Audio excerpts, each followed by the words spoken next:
इथं पाचट काढायला येते. आता केविके मध्ये ऊस बघितला असेल तुम्ही, कमीत कमी 40 ते 45 कांड्याचा ऊस आहे, उंच गेलेला आहे. पाला काढायचा फायदा काय होतो, एक तर हवा खेळती राहते, दुसरी गोष्ट जाडी वाढते, उंची वाढते. आणि पाला काढायचा ऊस असा धरायचा, खाली फक्त ओढायचं. एका तासामध्ये 5 ते 7 गुंठ रान पाला काढून होतं. पाला काढल्यामुळं खाली तण येत नाही, पाचटचा कंपोस्ट खत तयार होतं आणि जमिनीची धूप थांबते. जमिनीची धूप मध्ये ओलावा टिकून राहतो. ह्याच्यामध्ये आपण 3 वर्षाची गॅरंटी देतो, वॉरंटी नाही, आपण गॅरंटी देतो याला.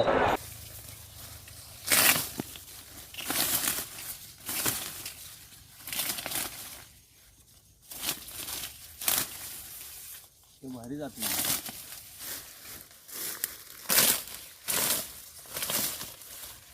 धरले की जाते बरोबर.